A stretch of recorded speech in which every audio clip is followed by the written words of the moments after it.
Welcome back to Finding Common Ground with Heather and Steve.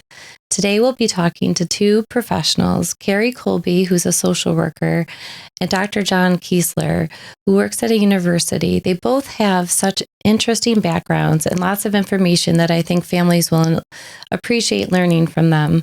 But the takeaways, please tune in and listen as they tell us different ways that we can change the system that impacts our loved ones. They have tried and true ways of advocacy, and they might spark something in you to do something different that will really make a difference for your family.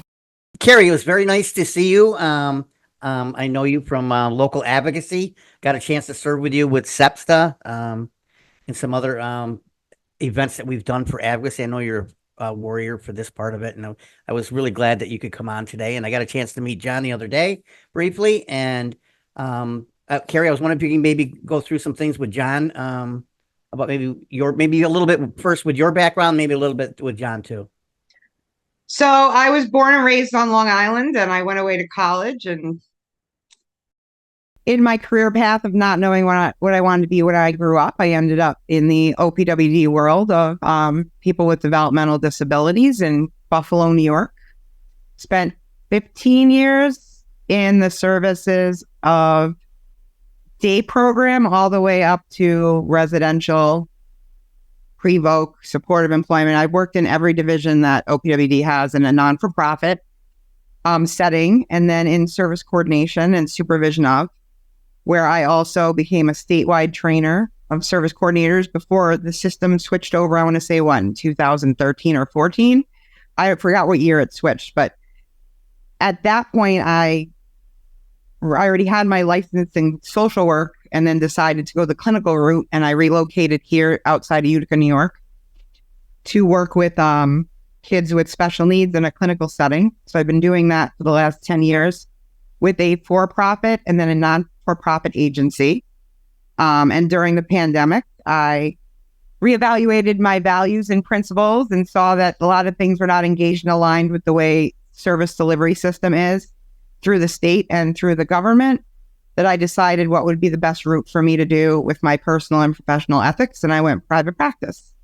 So I've been busting my butt for the last 3 years trying to create what's the perfect way for me to do clinical social work with people with developmental disabilities, autism spectrum, and just special needs. I focus on trauma-informed care. I am a certified grief counselor for children.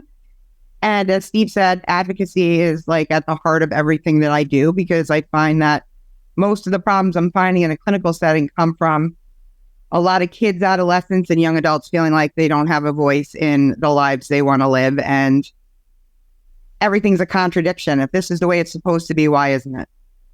If I'm supposed to get this, why aren't words matching actions? And when you have kids saying that in your office and you're thinking, this has been my battle for the last 20 years as a professional, I'm not going to lie to a kid and say, this is how it goes, because that's not how it goes. We have to keep fighting.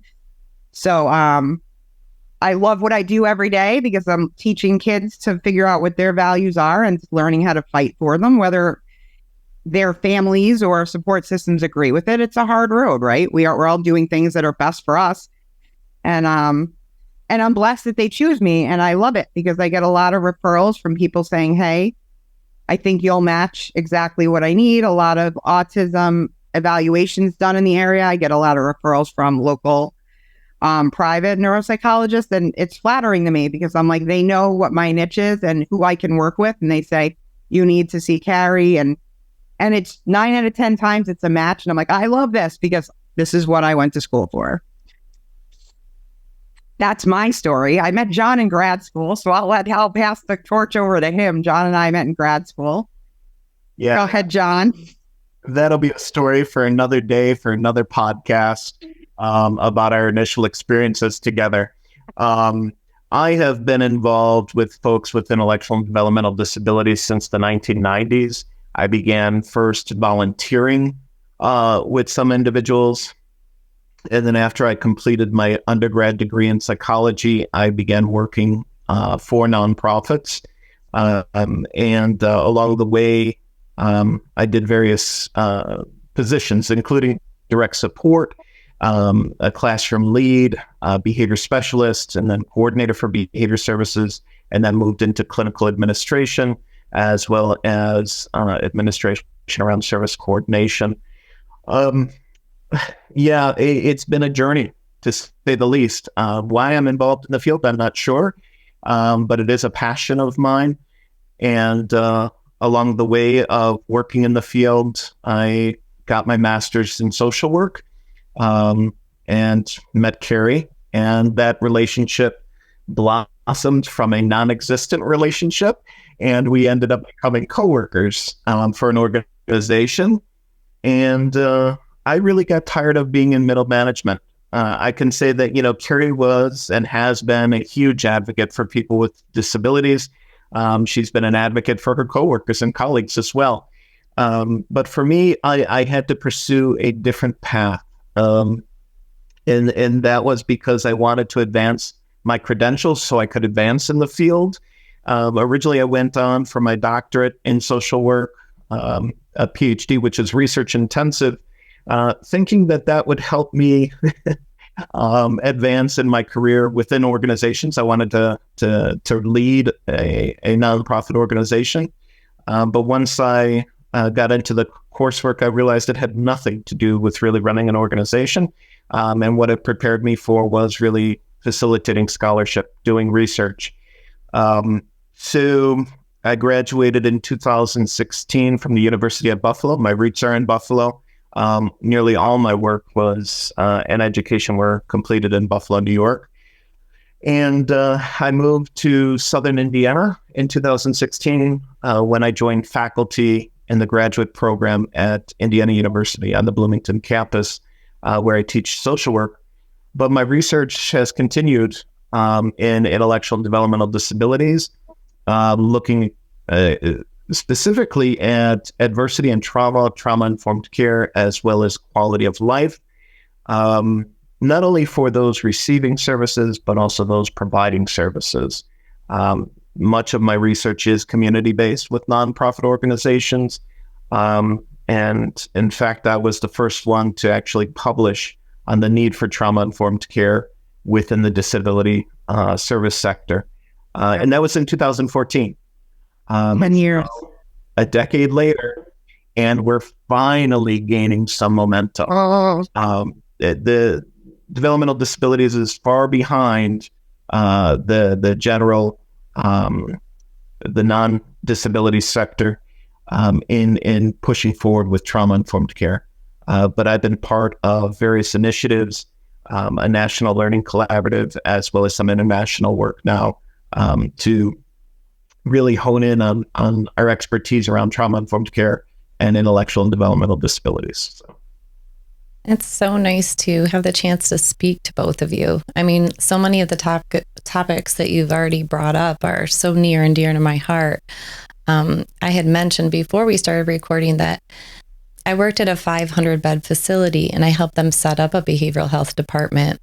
And when I took that job, I knew I was going to have to shift mindsets. In a nursing home, a lot of the staff have that idea that this is the last chapter of someone's life and they're going to make them comfortable, right? But if you are in your teens or 20s or 30s and you are living in a nursing home because the community does not have an appropriate placement for you, that's incredibly difficult. That in itself is trauma. And I would say that to people on a daily basis. Can you imagine? You're home living with your family, and the next moment, maybe you have a medical event, maybe your group home closes, whatever the issue is, and your life radically changes. Now you're sharing a room with a stranger. You get half a closet, maybe a dresser and a nightstand. And if your stuff doesn't fit, we throw it away. I mean, the whole thing is so traumatic. And people would kind of take a step back and say, well, it's been a couple weeks. He should be used to this. And I think he has a developmental disability and we have to meet people where they're at. We also have to appreciate that how someone processes something, their outside appearance might look different than how the inside feels.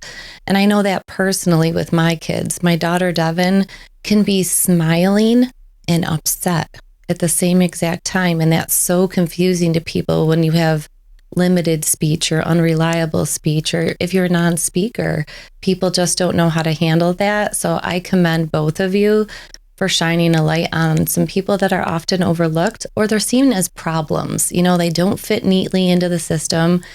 And it's so annoying to certain groups, right? They're like, we don't know how to build this. There's no mechanism for this.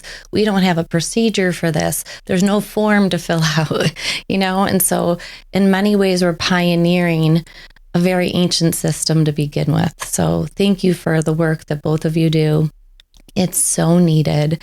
And to empower families to feel like they have control, and also to realize that there are things that are broken and empower them to fight for themselves and other people like them, is one of the main reasons we do this podcast. So I'm very excited to see where this conversation goes. Thank you. The one thing I wanted to add to that is, yes, even though we have, for the most part, deinstitutionalized across the United States, so much of our services for folks with developmental disabilities is still grounded in the old historical ways of doing things. We have shifted services, but in many ways we've held tight to things like paternalism and ableism. And in many ways, we have taken away the voice of people with disabilities. And so that's why it becomes all the more important for providers and family members to advocate.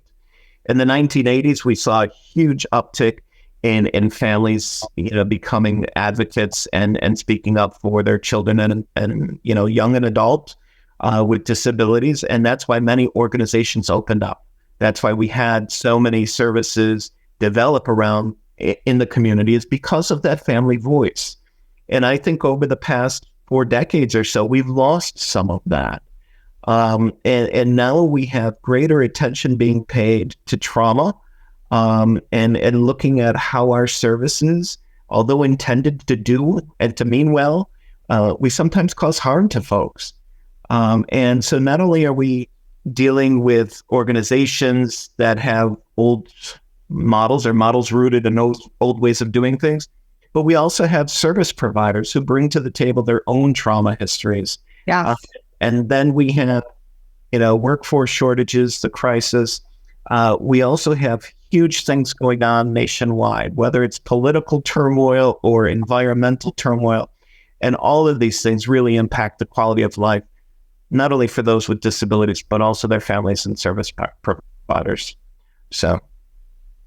Yeah, we all come to the table with our own baggage, and before I had my kids, I have a sister with autism, and we just didn't even know what it was, 50 years ago. We just knew Aaron was Aaron, so things that happened to her in school do trigger me. They do make me have probably a bigger reaction than most people when I find another family 50 years later who's still addressing this same, mountain that's in the way. And that's really frustrating. But once I had my kids, man, things shift. Like when you're a professional and you're seeing things through that lens, it's so different than when you're sitting at the table as a parent, or you're aligned with a parent and you're supporting them and helping them advocate for themselves. Everything changes. It just feels so different. Well, how does it feel different for you as a parent versus a professional? Just curious. Like for you, how's that shift? I don't have kids personally, and I feel like, where's my stuff coming from? Because I get so, like, when things don't work, because we've been in the system so long, I'm like, it's been 20 years. We've had this conversation how many times? Like, are you kidding me? And I don't even have kids, right? So I want to know your perspective on, for you as a mom. If I sat down at the table as a school psychologist and somebody asked me for my opinion, they valued it. They put it in the report. It went into the plan. When I sit down as a parent, it doesn't matter if it's the same people I interact with as a professional. It does not carry the same weight. And one of my children have a really, really rare genetic disorder. It's like 25 people or 50 people in the whole world have been diagnosed with this. So I've been really trying to understand it myself, but I'm bringing people in. And then when I talk about it, it's like I don't know what I'm talking about. And it's such a horrible feeling to be discounted or dismissed. And I can see why some parents walk away and they don't keep pushing. But I know about the conversations that happen when the parent walks out of the room, whether it's healthcare or education. I know those staff meetings, I know when they debrief afterwards. So I try to just be patient and remind them that we all bring value to the table. And I want my daughter with me telling her side of the story, because so often we let everybody else speak for the person we care about. And I don't care if she cannot speak in a verbal way, however Right. she's going to communicate, she should be allowed to do that. So that's Absolutely. the difference I see. I don't know how you feel, Steve, when you're sitting at the table as a parent. Very similar. I'll go back to what you said earlier, Heather, where you said that, we want to empower families. I think that's the way to change. John is 100% right. I think a lot of the provider agencies have lost their way. They might have started in the 90s, but the same stuff's going on now is the same stuff that was going on back then. And the reason Heather and I started this podcast was to try and empower these families, because there's so many falling through the cracks. There's a reason that, we're both members of NIAD, which is an advocacy group for families. There's a reason there's 12,800 people in it. It's because they are falling through the cracks. And there's not a day that goes by that Heather and I don't hear about some of the crises going on. And it's frustrating because we're looking for solutions. We want solutions today. We're not interested in solutions 30 years from now. And so this is why we want, we were glad to get you guys on here so that you can help us find our way as parents and find our way with the podcast to empower others that are out there going forward. So if you guys got ideas that we can do, and Heather knows that, I'm certainly out of the box, so nothing's off the table for me. So yeah, we'll go about something in a different kind of way. And I think that's why we get traction. Actually, I'm going to bring up us. I just talked to a mom on the phone, and Steve and I have this happen a lot. People from all over the country, especially from New York State, will call us with a crisis, and they'll say, "What do we do now?" And a lot of the crises that are being directed my way are complex individuals. Either they have medical needs that the system can't meet, or they have behavioral needs. And this mom I just spoke with, her son has self-injurious behaviors, so he hurts himself. But they had it kind of under control. In New York State, people might not realize this, but depending on the intensity of your behavior, sometimes you're sent out of state during school. We actually have 249 children who are in out-of-state placements right now. That's $1,000 a day per child that New York State is paying. That's $249,000 a day that we're paying to send our kids to another state. The beauty of some of these programs is they help. Like for this young man, those 8 years he was in that residential program, he blossomed. He did get what he needed. His behaviors dropped significantly. He was on one med when he graduated. He aged out. So now they move him into a group home. We knew that transition was going to be hard for him. He's minimally verbal. He has this history. He has his own trauma, right? So now he's in this new setting. The staff is different. They're not trained the same as at residential school. There's not as many people there. He didn't have a day program. Things weren't set up for him. So he was sitting at home isolated. And that's a theme that we're going to keep hearing, that isolation piece. Isolation. It's such a big deal. Now, this is something that I didn't know could happen. So I'm really interested in seeing what you guys think. The group home can't kick him out because obviously his behaviors are part of his disability. But he's on tons of meds now. Okay. He's on so many medications. I don't even want to list them. It's scary. He's still acting out. He's having the side effects of those. Now he started lashing out at other people. He's scared. He doesn't know who these people are in his home. He doesn't know why he's in a different place. I feel like we miss that part of the story for him. He doesn't have all the information. So he's scared. He's in fight or flight. Parents in the home have applied to get restraining orders against him, which means I'm not surprised. Kicked out to go to an ICF or an intensive care facility for our listeners. What can mom do? She's talked to the Justice Center. She's tried, the normal routes. You call quality assurance at your agency. You let them know that the plan that they have in place isn't working. obviously his meds aren't right. You know, like we should not have to have somebody who went from one med for 8 years and be on 8 meds in a 6-month period. But what other suggestions do you have for mom? Because she's desperate. She can't bring him home. She couldn't handle him 8 years ago to safely have him at home. So what does she do now? This sounds all too familiar to me. Me too.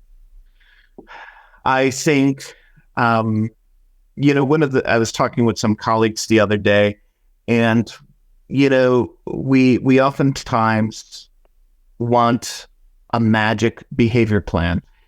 Focusing on behavior is oftentimes paired with a strategy and can be effective in controlling the situation. Or we look at mental health, and what do? We medicate, or we try and medicate both the behavioral piece and the mental health piece. And what we're missing is the relational piece, is that so much is rooted in that ability to connect. And we oftentimes think that people with disabilities can't connect. The challenge we have is finding a way to connect, and building that relationship. I think all too often rely on medications, and one medication might improve a little bit, but then there's a side effect. So then we give another medication. Exactly. I can't sleep, or you're not hungry. We can give you something different, right? Correct. So I'm wondering if that mom could somehow or another contact the previous placement where her son was at and see if there's a way to bridge that gap between the past provider and the current provider, and either review or provide support or provide training. I do know that one individual a number of years ago had some significant self-injurious behavior and went out of state to a treatment facility and was there for quite some time and was under a lot of observation. They developed a behavior plan, as well as reduced medications.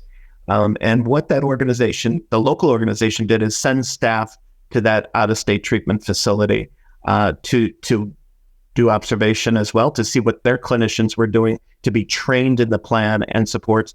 And before the individual who was receiving services was brought back into the state, everybody was set up. And so, yeah, it's very easy for plans to fail because they're oftentimes specific to an environment, and somebody's behavior is specific to an environment.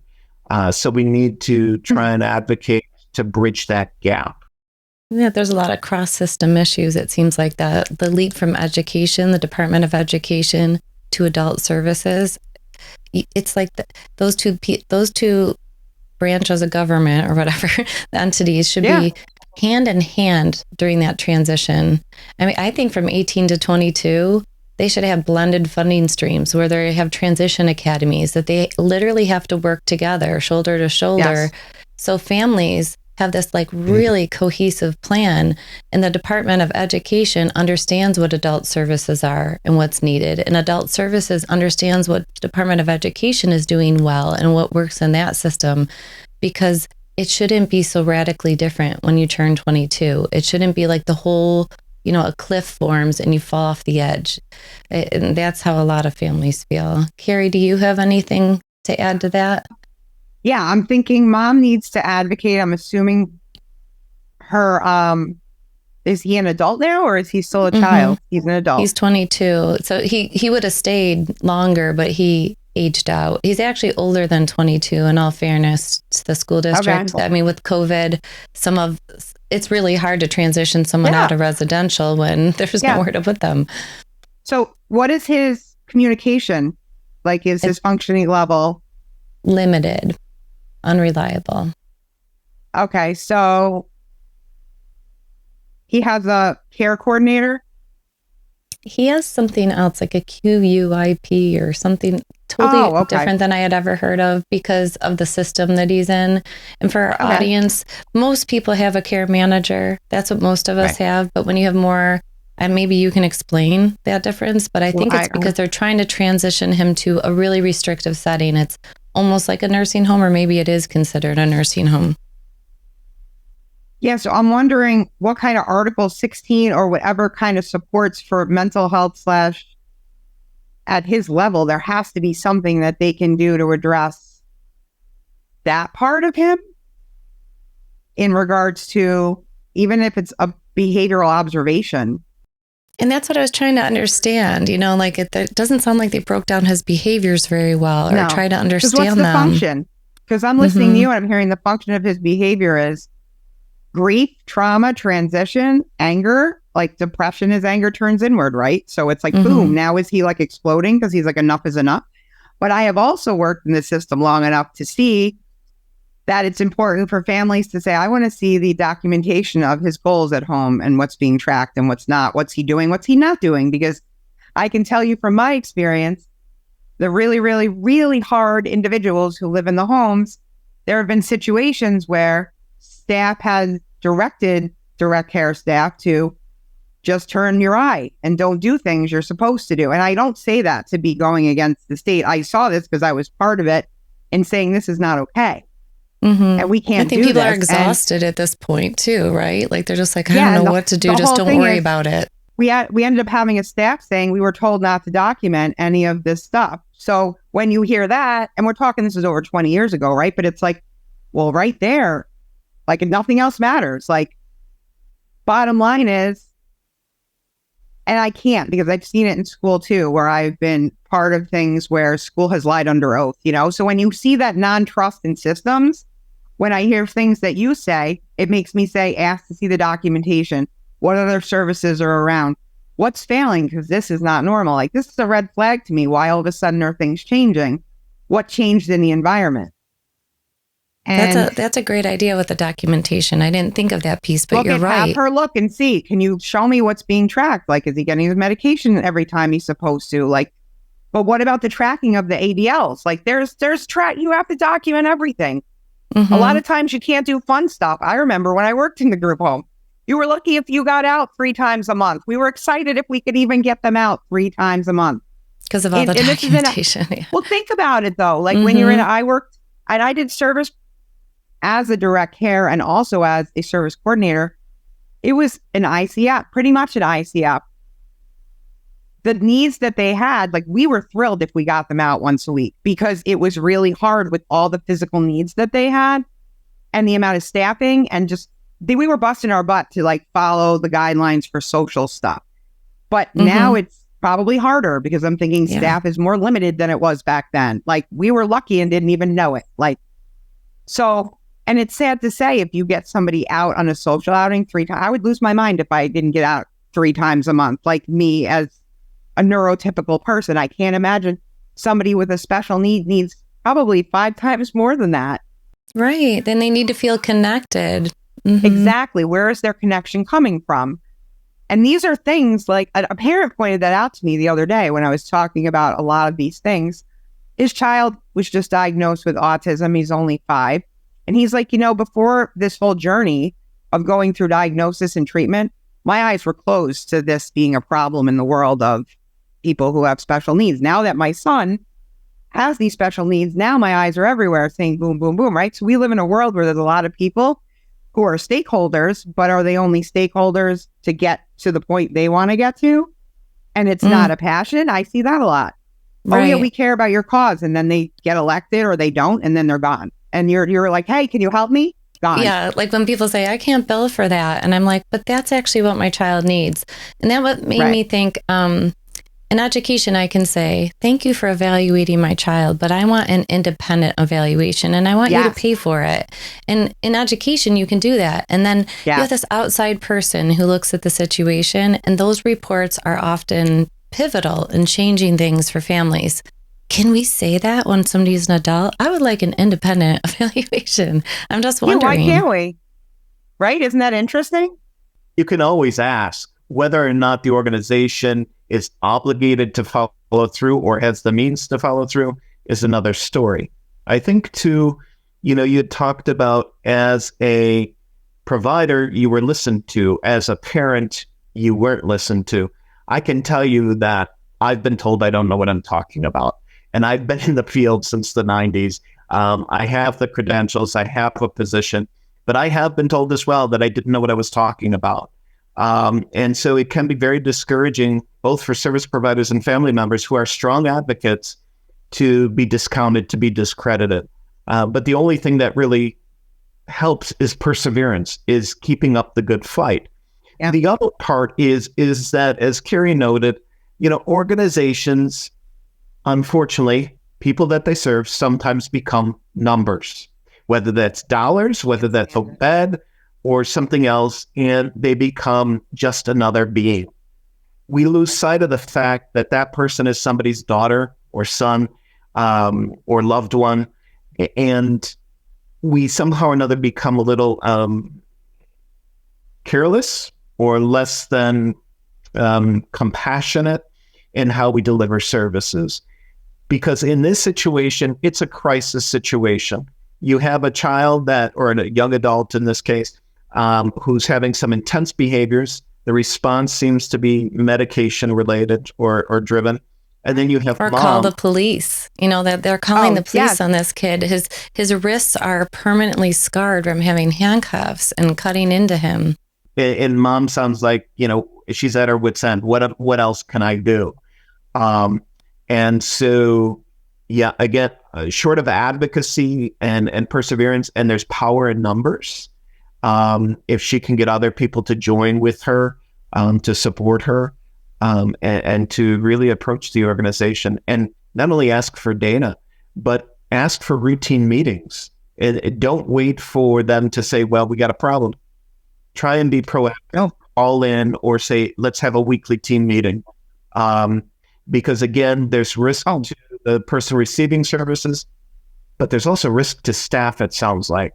And given that this person needs services, we have to come up with a plan. Mom has every right to ask what training is staff receiving on what my child needs. Mm-hmm. Can you show me the training that's being provided, not just the basic person-centered planning, but what are we doing to person-center the training, the staff, so they have what they need for trauma stewardship, for grief work. This brings a lot of stuff up, and they need to not be told to keep their problems outside. They need to be told, all right, we need to be able to process this, because they're working in a home that's this individual's home. And for 8 years, he had friends and he had staff that they worked with him and they loved him, and now they're gone. That's a huge loss. We would be sad too. Yeah. Does he have that connection now at the new place, or is everybody, you know what I mean? It's like he's not going to feel that. No. We would know. We walk in, we're going to know who wants to be with us and who has to be with us. You can see in body language. And people with developmental disabilities, I feel, see more than neurotypical people when it comes to that. And they sense that 90% of the time. I'm like, that's your superpower. I tell all my individuals, I'm like, you see it. I'm like, that's a superpower. Because most neurotypicals, I don't feel, they're like, oh no, it's fine, just get over it. That's like, oh no, they're onto something, and we need to hear how they know, and they're spot on. No, absolutely. Even my 13-year-olds, I'm amazed. And I love it because it's great that they're able to see it. So here's another thing. And I Steve, I want you to hop in on this too, because this is something we hear all the time. So the police are called. This guy leaves in handcuffs. He ends up monohygiened. He's at the hospital. He could be there for 8 days and they never think to call the family. They are his guardians. They are his family. What? How can they not call the family? I don't know. That's why I want to understand legally, because at a nursing home, if we call 911 to take someone to the hospital, our next phone call was to call the family so they could meet them there. When we're talking about a minimally speaking person who's been traumatized, obviously, to act in such a way that they leave in handcuffs. How in the world that mom could be there mitigating that situation, talking about what they've done previously, but they have a staff member that's probably with the turnover, known them for 3 minutes, right? If they even get to stay. Is mom legal guardian? Yes. Okay. Because to me, isn't that what an incident report, you have to put who you contacted in the family right away. You have 24 hours, 12 hours, I don't even know. It's immediately. Steve, my understanding. Am I right? Have you heard this? This is something we hear. I didn't even know my kid was at the hospital. It could be an injury. I fell down, I'm unconscious. Right. Katie So that would be was a talking call. about that. I feel like that would be a call to the Justice Center from the family saying, I want to file against this house because they didn't contact me. Isn't that something that I think it's part of incident reporting? But that's like, I haven't looked at one in years. I'm thinking I was going to say a couldn't have life changed. plan. Do you make that part of your life plan? It seems like everybody should get that phone call. Like we shouldn't have Natural to tell support. them. Yeah. And there's an incident plan of protection and oversight. Those are two things, but it's a no-brainer in my understanding. They have a legal guardian. You do an incident report. What is it, a 147? That's so sad if I remember if it's really still called a 147. But you have to put, I could see it still in my eyes. Who did you contact? You have to put, you contacted legal guardian, when you did, the time you did. Like all of that has to be documented. So if it's not, that right there is, okay, so that could have caused a lot of problems if you would have mom could have ran there 8 days. That's, to me, negligent. Right. And obviously she found out before the 8th day, but that's just one of those scenarios. Now, Steve, if your foster kids are at school and they get hurt, you're their foster parent. You are standing in that role as, their guardian for the time being. They have to call you, right? I would say most of the time they call me, but there's been times they haven't. And we found out later they were in the ER or somewhere else. Oh my God. Can you imagine? No. And we have, they live in our home and we don't know what's going on. And look, this stuff happens all the time. Carrie, I do foster care. Yeah. There's kids. There was a kid locally who was 10 years old, had mental health issues. Foster home couldn't hold him. Instead of calling us, who would have held him, this foster family couldn't deal with it, and the provider agency didn't want to bother shopping it around. Kid spent 192 days in the ER at 10 years old, and we would have stepped in. We didn't even, and this stuff happens all the time. And it's unfortunate. Look, you deal with foster kids too, I'm sure, in your counseling part of it. Going back to what I think Heather said about sometimes you need independent counseling. All the time, our kids, they all court orders therapy at the provider agency. The problem is they try to treat the 700 kids in foster care in our area all the same way. And these kids don't want to go down there anymore. That's where the trauma started. Right. That building. Right. They don't want to That's go where back I went down when you there. took away from mom. Yeah. And, right. how I found a way to fix it is I had to be persistent, like John said, really persevere with this stuff and go to court and tell the judge the therapy isn't working. The kid doesn't want to go down there. I want an independent counseling thing. And you know what? I've been able to get it, but I can tell you right now, the provider agency doesn't like it because no, they don't at all. No agencies like it. They don't like it. And then they take it out on me because, I'm trying to do what's best for the kid. And it winds up, we have 3 kids in our house right now getting independent counseling in our home right now. In our home. And you know what? The provider comes to your house? Yeah, they're thriving. A counselor comes right here.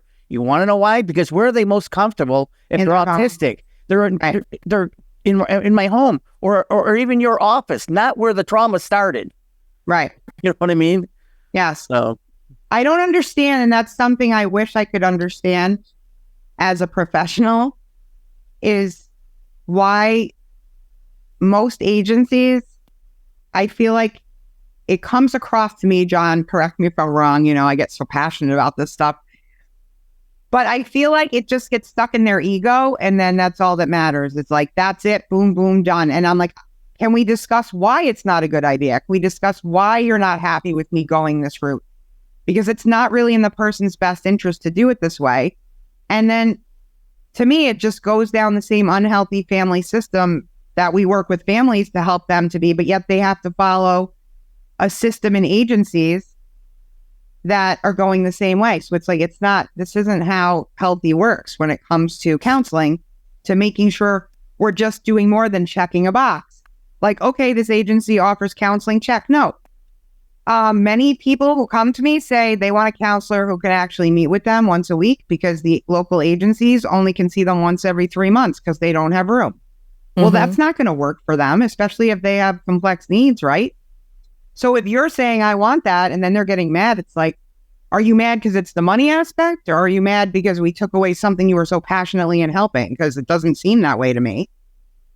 I That's think, a good point. I think they become too much of a business, and it's unfortunate because it shouldn't be money related, but it is. And everything's really money. is. It really is, and it's why they don't want. They have to pay outside services. They have a contract with a therapy Right. department down there.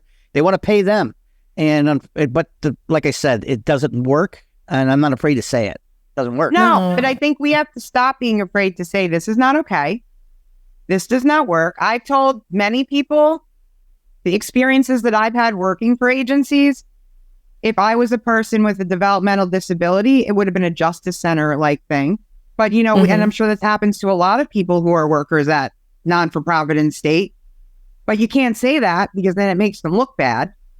But then everybody shames you for actually caring that you were not treated in a way that if it was their own child or them, that it would be okay.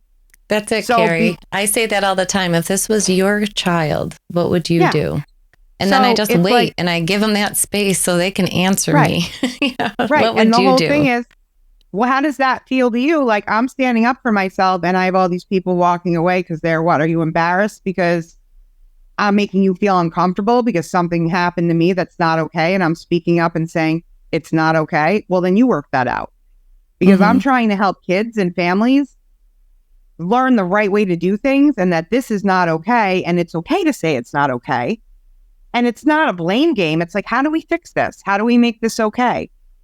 And that's hard because Steve, we get stuck with these agencies and groups that we're volunteering with that are just circles of chaos that don't go anywhere. And it's like, what are we doing? Right? We're doing too much. We're trying too much. Something's not working. And then agencies get mad. And if 50% of kids who age out of foster care experience homelessness, 50%. Yep. Half of the people who age out of foster care experience homelessness. We aren't serving them correctly. We are not holding their hand and making sure that transition goes smoothly. And that's important. So we're heading up to the end of this segment. I can't believe how quickly this has gone by. But I want to pause for just a second and each of you tell us about a couple things that our audience, takeaways that you can say, if you're in this situation, there's a resource, or if you're, use this mindset or this approach, just try to think of what you want the audience to feel empowered by, things that you can offer. And either one of you can go first. Well, you go first, John. Dr. Keesler. One of the things I really think needs to happen is we need to advocate not only for better services, but we need to advocate for better education across service providers. Whether that's with first responders like police, ERs. I can tell you that as a faculty member in a university, we do not sufficiently prepare students to work with people with intellectual and developmental disabilities across disciplines. And we need to do a better job at that. We need to focus in on disability as part of diversity. And so as a family member or as somebody that's in, college student, advocate for that. Advocate that we do a better job educating the next generation and preparing them to be better service providers. I think the other thing too is that service providers and organizations can do a better job with community outreach, to educate folks, to collaborate, to say, we want to work with you. And so that we can bridge those gaps proactively. So much of we talk about, we want people with disabilities to be integrated into communities. That's great. That's a value. But if we're not doing anything to bridge that gap and to prepare people to welcome and support people with different abilities, then we're setting ourselves up for failure. And the other thing is just, don't lose faith. Oftentimes we're advocating for loved ones, and that can be draining. We have to take care of ourselves as advocates. We have to take care of ourselves as providers. And organizations have to support their staff and take care of their providers. We oftentimes talk about self-care, but doesn't the care of providers also become the purview of organizations. And the services we can provide are only as good and as healthy as our staff are.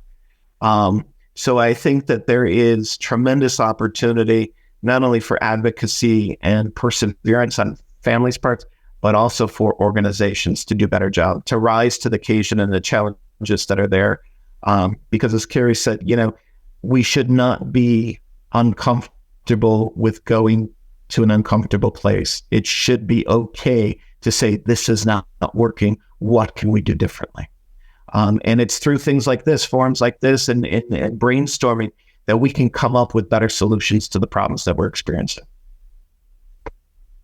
I agree completely. I think there needs to be mandated trainings for school districts. There was research, I think it was recent, done just talking about the behavior and academic linked with an educator's knowledge on child and adolescent development, but also when you look at child adversity, trauma, and like an intellectual or developmental disability, where's that training for that school IEP or CSE department, all those counselors, therapists, things like that? Like, those are things I think parents need to ask when they're at those meetings. What's your training on this?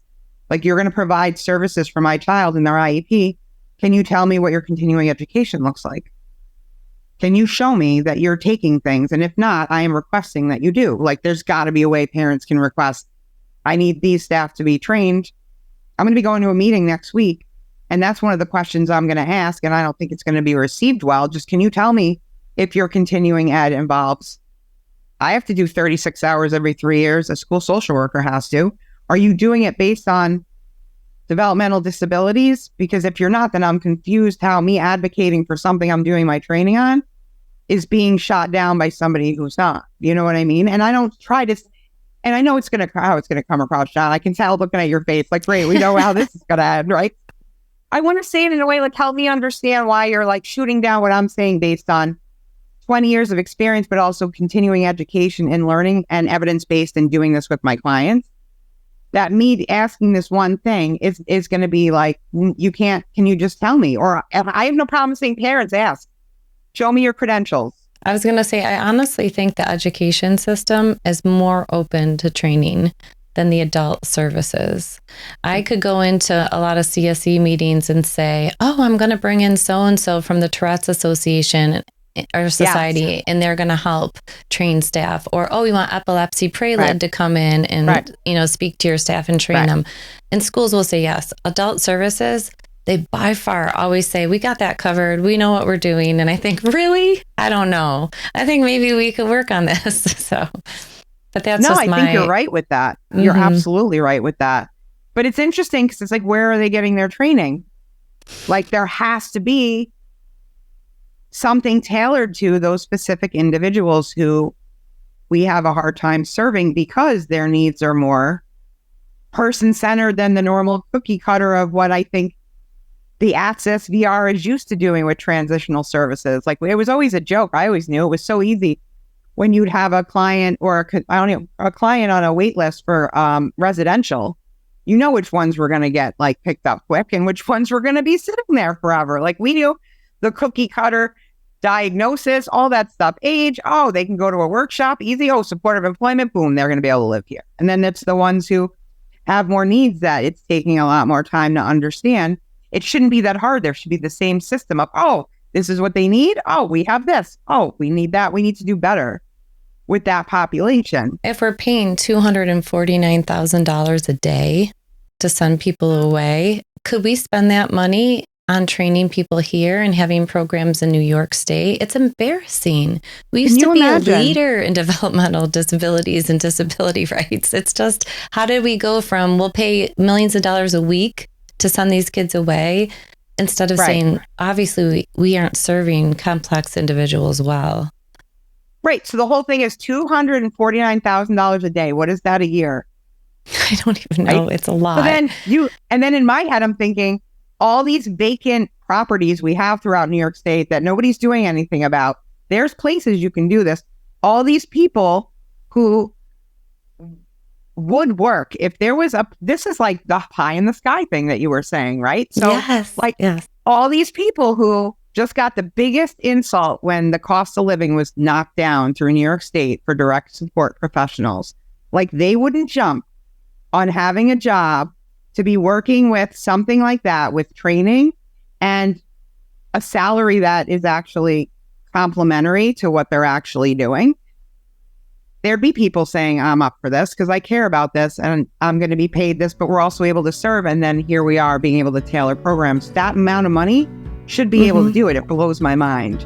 And that's just school age children. Right. I mean, like, I feel like I had to keep emphasizing that that's actually the smaller part of the population. There's 109,000 adults with IDD that live with their parents over 60. Right. 109,000 people need a house right now. They need some kind of option because in the next 5 to 10 years, their parents won't be able to care for them. This is really a crisis. I appreciate your perspectives. I strongly recommend that you guys join the Facebook group and subscribe to our YouTube channel, because when we post this, people will have questions and they'll want follow-up, and that's where we can put links, and that's where we can direct our audience to other things. For sure. I'm in there. I'm in both of them. So great. Thank you so much for coming today. You're welcome. Thank you, Carrie. Thank you, Jen, Thank you so much. Continue the conversation by joining our Facebook group. If you're a fan of the show, please join our supporters club.